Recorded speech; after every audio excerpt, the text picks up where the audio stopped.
willing to take these chances and keeping your record clean so we could put you out front like that. Like I pride myself on that as well.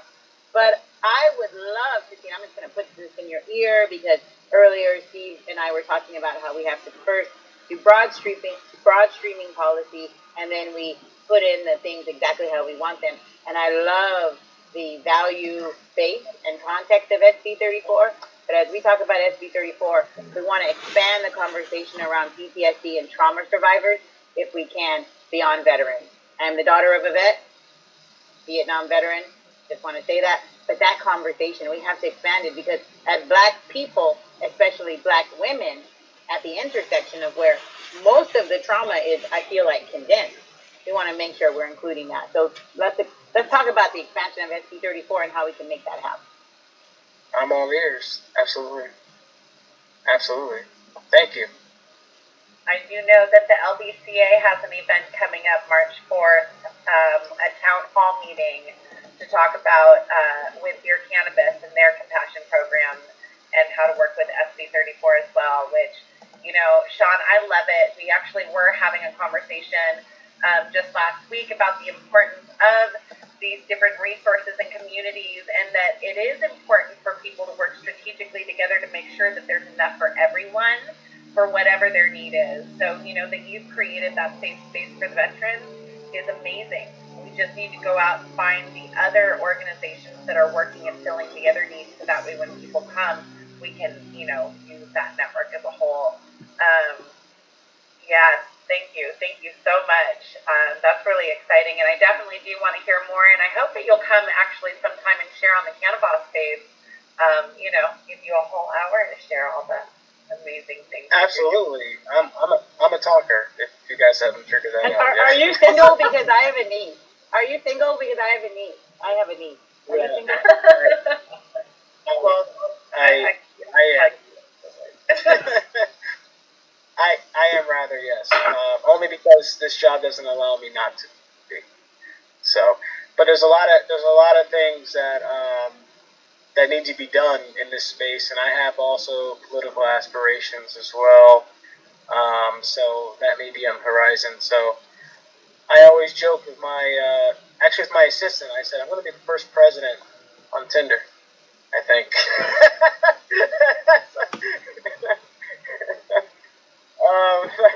Hopefully not. I don't think the country would buy that. But yes, you know, there's a lot more work to be done. I am super energetic. I don't sleep. I don't even like to sleep. There's so many things to be done. You know, and like I said, you know, I just turned 40, and so that means, you know, I have an incredible upside, and I don't take that lightly. I want to bring everybody along. So with that being said, we're actually opening a flagship dispensary on the famous corner of Hollywood and Vine, in about 40 days. We're going to have our grand opening just in time for 420. And what's been a blessing is that I've been able to pull a lot of powerhouses under my one umbrella, and where I can carry everyone from. I mean, I have you know, Snoop Dogg in my camp, and and Mac 10, Exhibit. You know, all of them have brands, and Matt Barnes represents Seven Leaves.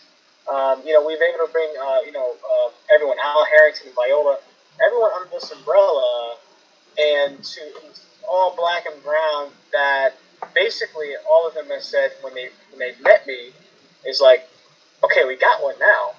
We got one, you know?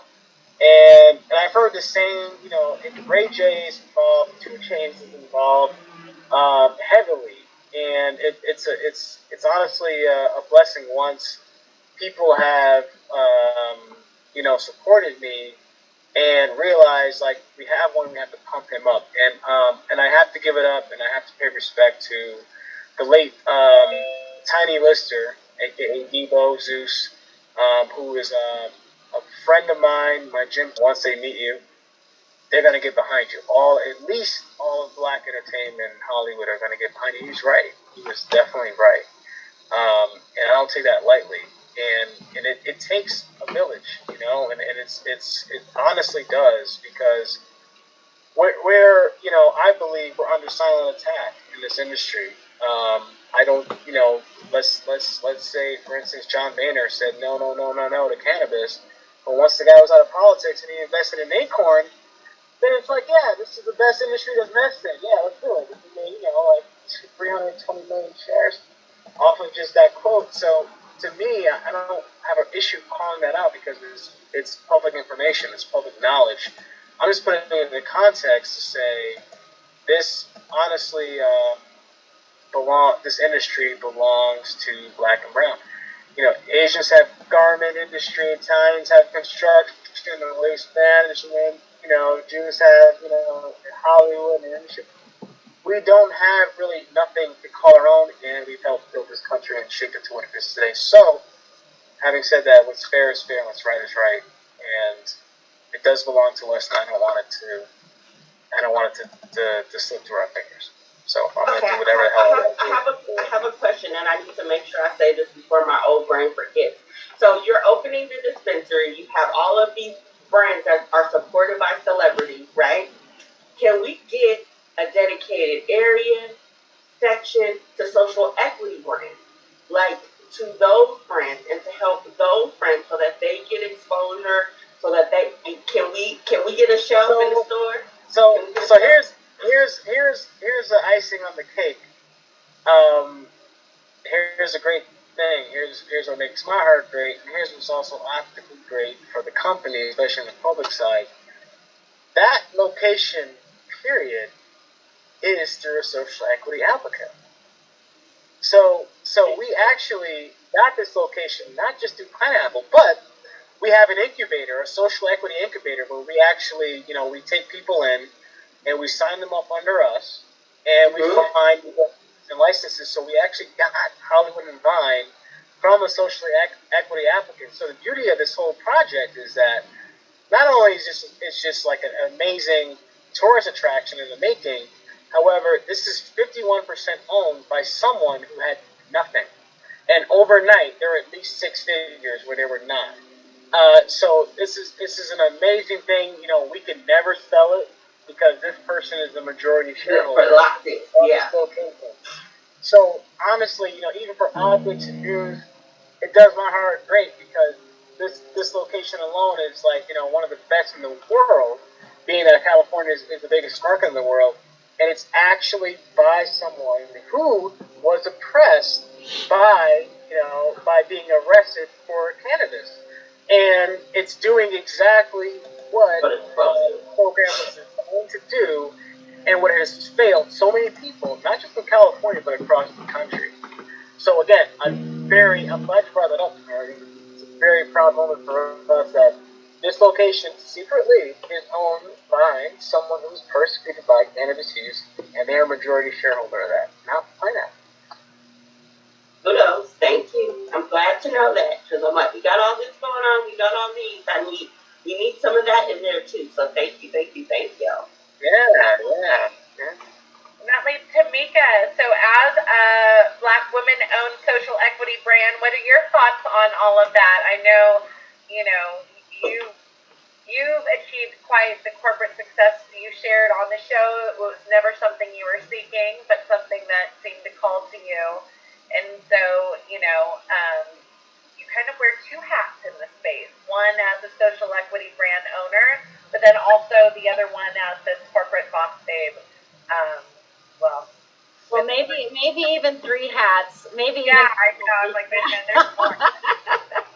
All the hats. We got to juggle the hats. We got many, but I really appreciate being here. I appreciate having a little space as a social equity brand and business to share, and just building off of the conversation that has come kind of before this. What everybody has said, community is everything.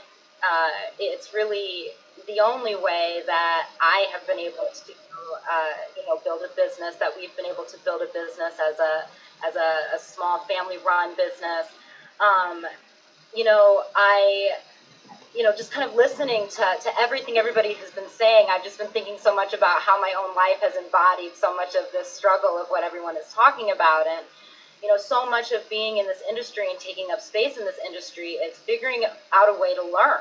How am I going to learn everything that I need to know to succeed, to be able to actually have some staying power in this industry? And for me, part of that is, being a cannabis executive. So I have held executive space within this industry for several years now. I'm currently a VP of strategy and compliance at a large delivery company.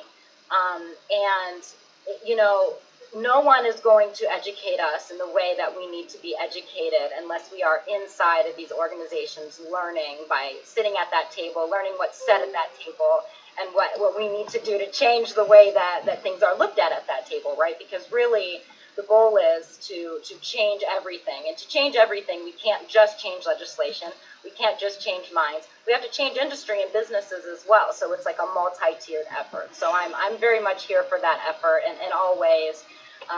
In the way of, building my career within cannabis now as the founder of a social equity brand that is really been powered through alignment and through, other people coming together to help power this, funding it through our own little extra money here and there and our connections. I'm also a license holder in Los Angeles, a social equity licensee with a manufacturing and cultivation license, and getting ready to operationalize a retail license as well through the phase 3 round 1 process in LA.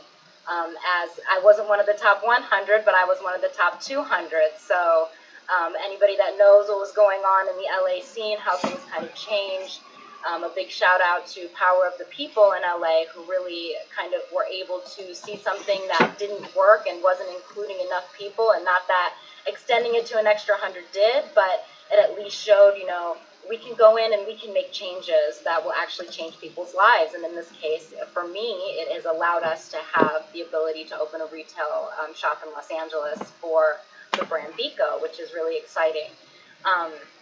But really, more important than all of that is the community building behind, we can't have social equity brands without community. There's not enough here, whether there's not enough investors, there's not enough incubator programs, there's not enough grants or loans, there's just not enough. So until, we can build a strong network that is able to ensure we are connecting those dots for each other, we're not going to be able to succeed and really have a future in this industry. And to that end, I am the co-founder of a nonprofit organization called Our Academy, which is powered by a company called Our Dream, which is sponsored by a company called Our Dream. And so you can learn more about that. I think I have a link I can drop into the chat here.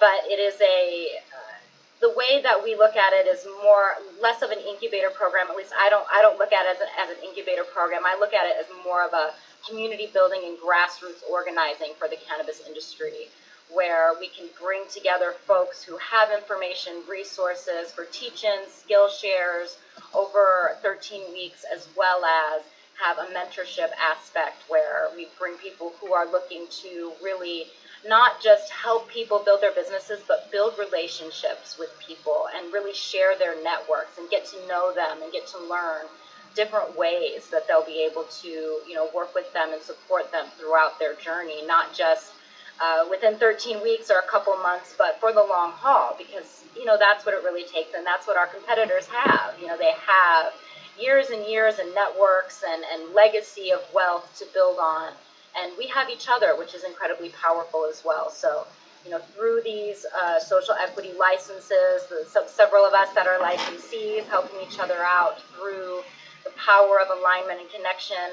For example, I have an amazing head of brand, Kristen Lovell, who, through her alignment was willing to come on board and help build this brand. It takes an entire village, and it takes a lot more when you're a social equity applicant than investors coming in and saying, hey, we're going to make your dream come true. I mean, those stories sound great, but that's typically not how it actually works. And at the end of the day, usually your partners are thinking things like, you were poor. We saw your last 10 years of your income. We see that you've made no money. So if we're going to be making $5 million a year off of this company, and we're going to give you $100,000, that's a great deal for you because you've never made $100,000 in your life, The way I've had people talk to me in this industry as I've come up in this industry has been absolutely appalling.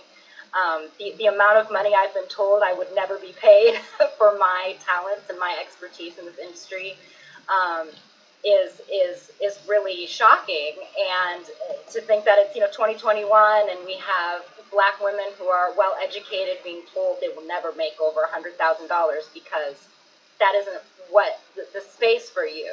How can we give them $100,000 to a poor Black person?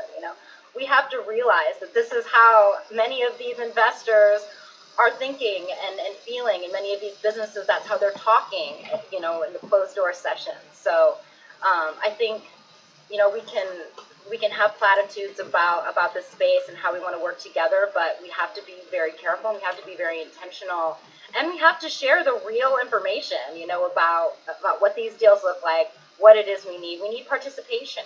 If I'm partnering with a group and they're making money and they start making more money, I should be making more money, right?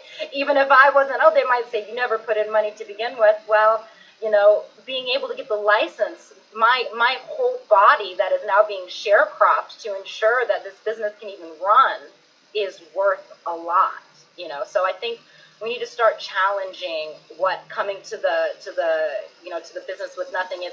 I might have come with no money, but I'm certainly not bringing nothing as a social equity applicant and owner to any business that I am a part of.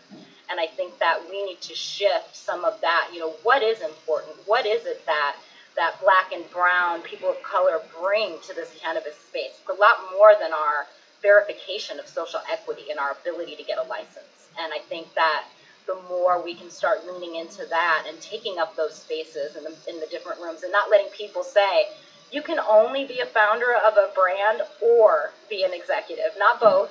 I won't let anybody tell me that, and I don't think anybody should allow for us to be boxed in or pigeonholed. I want to be doing what I see all these CEOs and these founders being on the board of 10, 12 businesses. We can do this in the same way that we see all of the wealthy stakeholders doing it all over the country. And we need to just challenge these assumptions. I just need to check. I know it's Sunday. Are we in church? Because I feel like we're in church. This is gospel going on right here. I love it. I appreciate that. Definitely love it. It's been such an inspirational month. It's always really inspirational year. I realize I've been doing these interviews in 2 more weeks, it'll be a year of these, and we've hit over 550 on the Cannabis Days, and being able to really partner with Tamara and all of you to be able to bring together, this amazing box, incredible products, and just put into action the things that are only spoken about. And so that, I think, was the biggest thing for me was, it's one thing to talk about it and one thing to be aware of it, but then what do we actually get to do about it? And so, this is 100 boxes to 100 people, and being able to share the stories with so many more. And I think what's exciting is how many people across the country have been excited, and I wish we could share this box with everybody in all the locations, but the dream really is, and it's starting to move quickly, that we build up from within those communities. So in the state of Texas, in the state of Michigan, in the state of Utah, in the state of Florida, in the state of New Jersey, being able to find all the local brands and have a box that is unique to each area, but that still represents the whole. And so thank you all for being a part of this first one with us. Kind of like, Mara, you got to take over because I'm going to cry now. She's the mushy one. I'm the but I really appreciate everybody that came. I really appreciate everybody that supports what we're doing. It's powerful to speak something and to be about something, but want to support those that are unsupported. Trying to spread the word and give information, because it's just okay, you go through the process, you go through the social equity process, or you start a brand, or you do this, and just marketing period in cannabis is so, it's so difficult. It's like, okay, well, how can we do this? And for me, with the plant, I always feel like people need to experience it in order to accept it and to want to know more about it. So that's how we came about this. Like, yeah, we could do stuff where we just talk to people and talk to people. But if they can try your product and say, that's the one I like, it's just like, okay, you try the Bico. Now I'm a Bico girl. Like I may not smoke another flower. If it's not available here, then I'm gonna go get it there. So it's like bringing awareness to the forefront, but making it something that's tangible for you is what is important. And then just supplying people with the information so that they can make decisions. So I'm just beyond proud of what we're doing, excited for what we have to come, and excited for the relationships that we're building. Like, we're talking to people in Canada, people in Germany, people in Australia. People are mad because they can't get this box. And I'm like, we didn't know y'all was going to be mad. So we're going to try to, please the masses. But I just want to say thank you to everybody for supporting what we're doing. Thank you for the brands that signed up, for believing what we're doing, because this is something that's new, so it's always new when you do something scary. Like, it's testy for us and it's testy for the brand. So thank you to everybody that supported and the brands that believed in us, that we would want to push your brands to the forefront. Okay, thank you. Yes, thank you.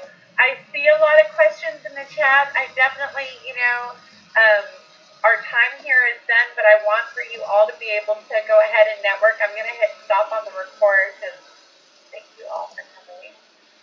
But now we can stop and there we can casually just talk to each other.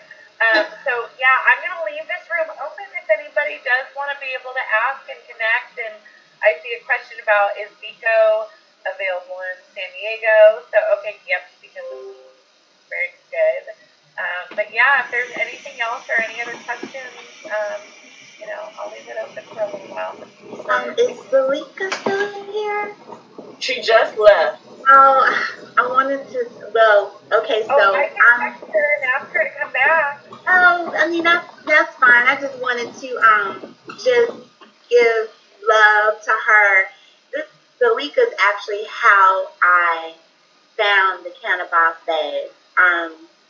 I connected with Zalika through a conference that was put on by a black gentleman out in New Jersey. It was my first, I'm like, what, a black man is putting this on? Great. Because, my experience with conferences in the industry has been, I've been, to several MJ BizCon, right? I've been to a couple of Groves, expos in Denver. Very few look like me. So, I see this black gentleman putting on a conference. I'm like, and it was virtual. I'm like, oh, yes, okay, I'm there. That's how I connected with Zalika. This is in October. And she's such a beautiful spirit. Such a beautiful spirit. I only know her through IG. And, she opens up this opportunity, to be involved with this, which was such a blessing. I don't believe in coincidences. I believe in God incidences.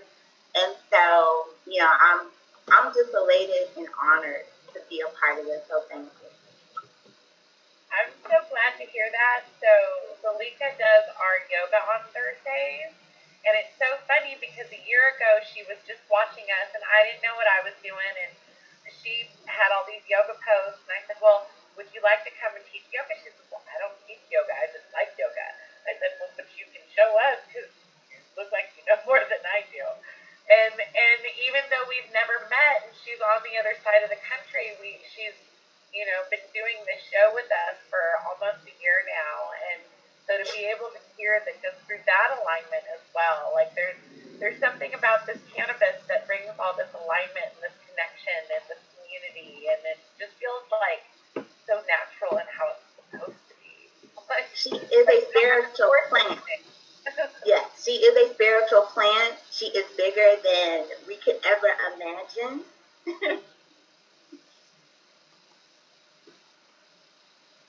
Thank you. I just want to say thank you, Ishka. Thank you, Tamara. You guys are so awesome. And I was so happy to be on here. One of the things that I definitely will say is that I am in San Diego. So if you have brands, and just tag me at The Kush Nurse, because I'm always looking for brands to share locally here.